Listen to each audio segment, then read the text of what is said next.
I haven't said my full name in a long time. My full name is Alfredo Vergara Jr. If I can describe myself, I am an artist, I'm a creative, I'm a father, I'm a husband, family man. I don't know, I do a lot of things. I get into a lot of things. I've been dancing for over 20 years now. Got started with breaking back in 92, 93. But before that, I was really into like Michael Jackson. You know, I grew up in the Philippines, so Michael Jackson was a thing. So that's how I got introduced to dance originally. And then when I went to the States, I got introduced to breaking. And from then on, I just learned to dance, learned about the culture, learned about hip hop, and then just kind of kept doing that throughout my like high school years. And eventually it's taken me places to like travel around the world, you know. I put enough time and work into breaking that got me to those opportunities, you know, being able to travel. Man, that journey has been amazing. And I still feel like just grateful for it. Because of dance, I've been able to see the world, you know. When we first started traveling, I think outside of the country was back in 98. We went to Korea, represented the US for a crew battle out there, like an international battle, and we got invited to represent the US. It was dope. It was an exciting like trip, especially for the crew. You know, we went as a group. Yeah, it's been fun. That was like probably the first time I've ever gotten out of the country besides leaving the Philippines and going there for dance. And man, all my travels through dance have just been amazing. You know, been able to like meet so many cool people. Been to like just amazing places too. Been to Asia, Europe, South America, and all that through dance. That's a good question. I don't know, man. The first time I experienced that was like living in San Diego. In San Diego, there's a big Filipino community there. Also, obviously Hispanics, blacks, but mainly I saw a lot of Filipinos in San Diego. And I don't know what that is. Maybe it's just the community, you know. And I think when we gravitate to something like, you know, dance, it just kind of like spreads around the community, and we all want to learn it, want to do good at it. But yeah, when I moved to Washington, and I lived in Port Orchard, which is like a small town, predominantly white. I mean, if you put together all the minorities, it's still minorities. So there wasn't a lot of Filipinos in that sense where I was like learning it. But when we were, you know, starting to like battle other crews, we would go to different cities, and Bremerton was a lot of Filipinos, or Silverdale.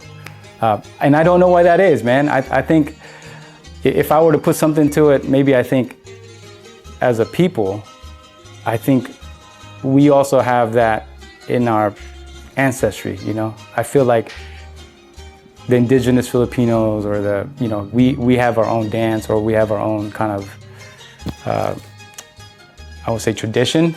But I feel that, you know. So that's the only way I can kind of explain why there's a lot of good, like, Filipinos are into dance.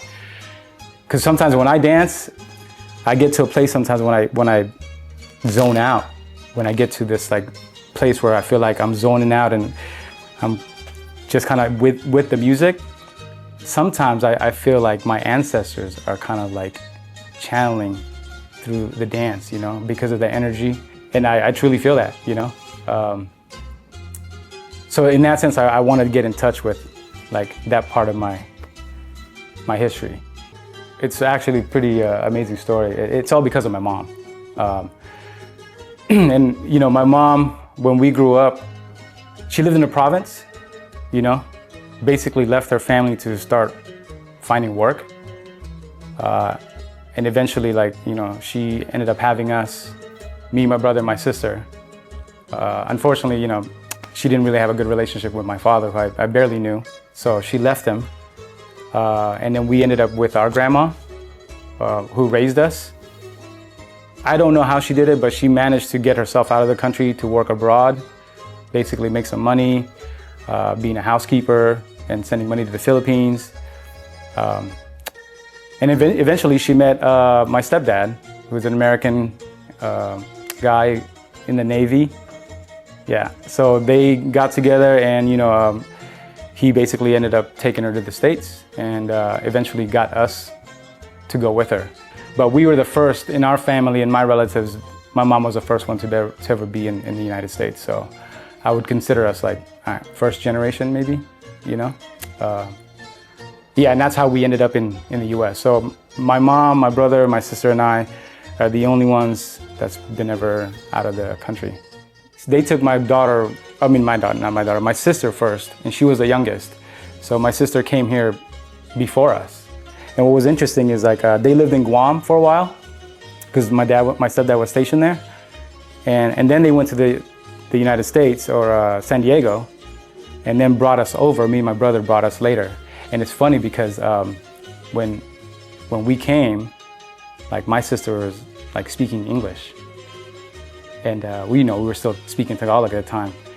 And it was weird because, we knew her, she was our sister. She must have been gone maybe for 3 years. And by the time that we met up again with her, she was totally speaking English. And we were like,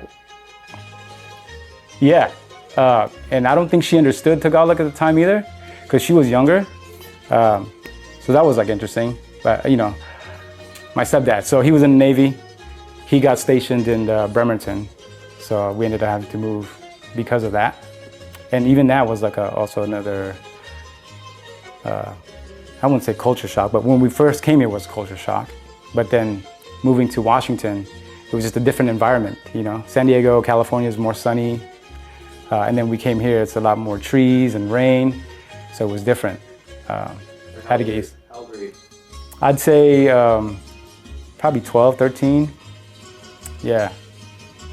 We were only in San Diego for 3 years. I graduated in 96, so it must have been 93. Yeah. I came in San Diego 89, 90, 91, and then about 92, 93 went to Port Orchard. Well, so when we first came to San Diego, we were speaking Tagalog. And in my family, it was just me, my mom, my sister, and my brother. So we were the only ones that really spoke Tagalog. My sister actually stopped doing that. And we didn't really speak it in the house. We had a stepdad, so his thing was, you're gonna live here, you're gonna learn how to speak English. I mean, even adjusting in the school system, we had to take special classes to learn English. And to me, I studied hard, because I always wanted to get better at it. So I spoke it a lot. Listen to rap songs to understand English words, At that time it was Biz Markie. What was that song? You Got What I Need? You Got What I Need, yes. Yeah. You Got What I Need. You Got What I Need. So I would listen to those songs in Naughty by Nature, OPP. So I would listen to those songs on the tape deck and just figure out what they're saying, and I would write them, based on what I knew, what the words were, and I would write them and I would recite it. And sometimes I wouldn't know what they were talking about, because I'm still trying to understand. But yeah, that's partly how I learned. And then I just spoke it all the time. But eventually I just started kind of neglecting Tagalog because we didn't speak it in the house. So throughout the years, I just kind of lost it. But I can still understand. I just can't communicate as well, Tell me how you feel about that. To be honest, I'm a little ashamed, just because it's my native language. It would be nice to pass it along, And I'm sure if I just spent a couple of months in the Philippines, I'll pick it back up. It's just not around. I just don't use it, So just Tagalog. Does your mom come from? Yeah. So my mom is Visayan, so she can speak Visayan. My real dad, I learned was Kapampangan. So, but I never spoke that. But my brother now, he married a Filipina. Interesting enough is he went back to the Philippines and married his childhood crush in the Philippines. So they got married, brought her parents here, and he speaks Tagalog because they still speak Tagalog. It's around. Yeah, my sister, no, she's completely English. Yeah, it's in my blood, That's where I'm from. That's where I'm born. But I mean, you can tell if you see me, I'm Filipino. I've been mistaken for a black person before though, especially with like dancing when they watch videos. People thought I was, African American, but yeah, Filipino. What makes me Filipino is just where I'm from. It's just, where I grew up. I'd love to see where I grew up. I'd love to visit, I just don't think I'd want to live there just because life is hard in the Philippines. But yeah, I try to represent it as much as I can. One of the dance competitions we had was put on like by this Korean tourism organization, and they put on a battle, and it's an international battle. And Philippines I had a chance to represent, right? So what they did is they got B-boys from the Philippines and some Filipinos from the US and basically combined them to make a Philippine crew. And that was probably one of my proudest moments, is because I was able to represent Philippines in a stage like that. Because when I dance, I just represent myself. But to be able to represent the country was probably one of my proudest moments. Like, it gave me some pride, I'm like, oh, dope, I get to represent my people. When I was a kid learning about history, I forgot pretty much like what they did, but 3 names come into mind is Lapu-Lapu. I would like to hear more about him and just, how he defended his people from the Spaniards. Andres Bonifacio was one of the Filipino heroes that I remember growing up reading about. I'd love to meet him. And I believe he led them to like a revolution, I just remember like seeing his statues in the park, and obviously Jose Rizal. Just what I heard about him is just, like a Renaissance man, and somebody from that time to be that intelligent and well-versed, like the man was a doctor, right? So those people, because I also want to learn more about just the Philippine history before the colonization, because I want to dig more into like the indigenous people of the Philippines. I brought this shirt that had the word on it, this jersey that I got from one of these companies that represent Filipino brand, and they create apparel. They have apparel, and this jersey had Igorot in it, And if you know what Igorot is, it's like basically the indigenous people in the mountains, right? So I want to know more about those people. I think it's important just for anybody to know their history, being Filipino, it goes deeper than that. I've always want to know about my ancestors, because I feel that. I feel that in my blood. I feel that when I, especially when I dance, there is an energy that transcends through through time that I feel like, and it makes me want to get in touch with like the ancestors, And I was telling you earlier, Filipinos had their own script. Like, I want to learn more about that, and how we, eventually evolved to like having Tagalog or, with the Spaniards. But I think it's important just to know, to know where you're from. And I think it gives you a better sense of like how to live your life and where you want to go. I think having knowledge of your history, where you come from, is important. I recently too, I got back on Instagram, and there's these like, channels or that I follow. One was a Campeon was one of them. They do have one too that talks about Philippine heritage, and they showed this clip of this woman in the province, and she's like she must have been in her like 80s, and she's tatted, like traditional tattoos, and she was singing in her language, and I didn't understand it, but it just brought like this sense of like, man, I just got chills, because she's singing in her language, and I feel like that should still continue. Somehow I feel like it's getting lost, just from, I don't know, man, just not practicing it. The thing about Philippines is, because I see it too, and I talk to my mom and my brothers, there's racism that happens there, and I notice it in television, like the lighter skin you are, supposedly the better your life is, right?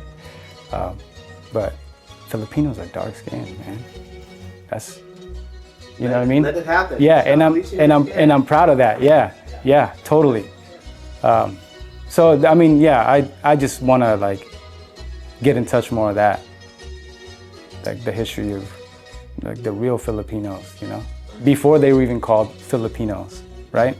Okay. Yeah. Yeah, because of King Philip. King Philip. Yeah. Yeah, you're right. I just say, know your history, be proud of where you're from, and and represent that, you know, in many ways. You know what I mean? Like even though we're here in America, living this American life, I guess, you know, we still have our own history, you know, and I think it's important to pass that on, which, you know, makes me think like I need to do my own digging myself.